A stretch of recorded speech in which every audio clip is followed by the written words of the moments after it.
I will be out on the floor of the Democratic Party convention holding a. I'm trying to. You see, we got to come up with slogans now. Or Rothmann or bust, or something like that. Can I just point out, Please. We have in San Francisco a real profile in courage. The Board of Supervisors voted 8-3 to pass a resolution for a ceasefire in the Middle East. The mayor of San Francisco, who is a candidate for re-election, defies everybody and announced that not only was she against that resolution, but she's going to veto it.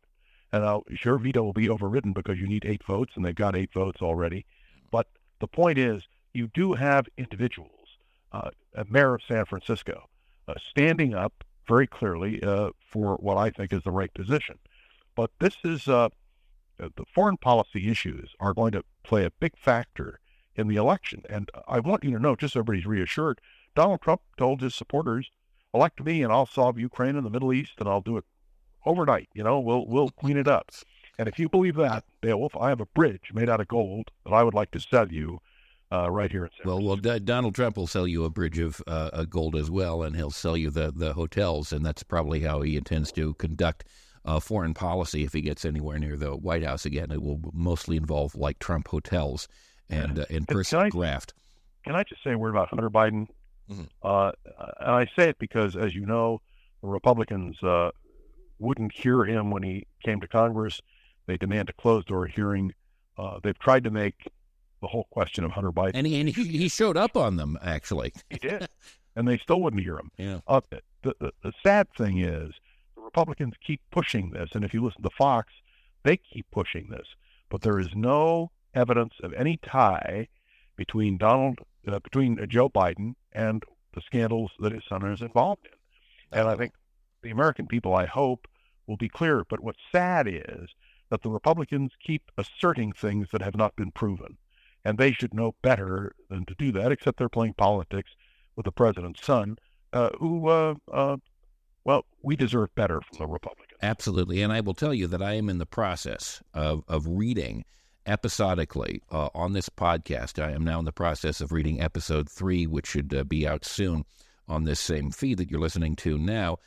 White House for Sale, How Princes, Prime Ministers, and Premiers Paid Off President Trump. It's a product of the Democrats on the Committee on Oversight and Accountability, and it is a fascinating read. It's 156 pages where I'm only about, 40 pages through it so far, but it is really something, and how detailed they get with how much graft there was, how many violations of the emoluments clause of the Constitution. How come I haven't heard anything about that on Fox?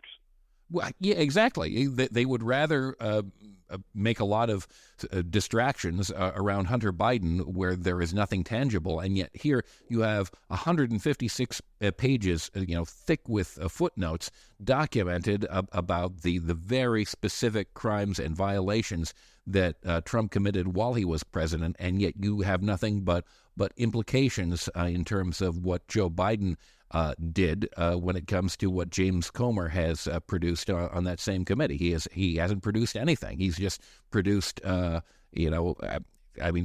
phantoms is what he's produced, and material for Fox News. But there really is no there. Well, that's one of the things that the American people are going to have to judge come November. And I think that on balance, Donald Trump will undergo great scrutiny, and I think that the American people will not put him back in the White House. But as I said earlier, and I want to reiterate this, the Democrats are putting together a campaign based on the premise that Donald Trump will be the nominee, and they're going to throw everything, including the kitchen sink, at him in order to convince the American people that he is not fit to be president. What's interesting is those arguments had virtually no impact on the voters that we just saw in Iowa. And we'll see whether they have an impact in New Hampshire. Well, yeah, we'll see. I'm not sure when it comes to that particular demographic whether they will. I certainly hope come November that they do. But I have serious doubts, and I wish that other decisions had been made. But really, I hope they throw the kitchen sink. I hope that they bring everything to it, because I really think that they're going to need it. It's going to be a desperate race to save democracy in 2024, and I really hope they're up for it. You've just articulated Joe Biden's whole point, that this is a battle to save democracy. By the way, just so everyone knows this, Iowa was traditionally a Democratic state. Henry A. Wallace, who was Franklin Roosevelt's second vice president and who ran for president as a progressive in 1948, was a native of Iowa. I remember when Democrats had the major seats in Iowa. That's right. So there's been a seat change. And I guess the one other observation, I know we've got to close soon, look how evangelicals voted. And let me point out to you that the Republican campaign in Iowa was based on a pitch to evangelicals. Each one of those prospective Republican candidates went after that evangelical vote. And interestingly enough, I watched last night as they were in one caucus, and they began the vote counting with a prayer. And I thought to myself, how far we have come from the days when we should have not mixed, in a public sense, religion and politics. Yeah. Yeah. Well, you have put your finger on it. I mean, we are very far from the days where the mainstream political system considered church and state to be separate. If Donald Trump and the evangelicals have their way, it will become increasingly the opposite. And that is very much interfering, I think, with the concept of democracy, and also something that we have to fight against. John, thank you so much for bringing your thoughtful analysis once more to our program. Again, John Rothmann, 5 days a week plus, is the host of Around the Political World with John Rothmann. And thank you again so much. Can't wait for next week. Can't wait for New Hampshire. But I'll talk to you next Monday, so we'll have fun. Sounds good. Talk to you later, sir. All the best. Bye-bye. Thanks so much for listening to Facepalm America. I want to thank Ace Elson and Rosabelle Hine, who are the producers of this program.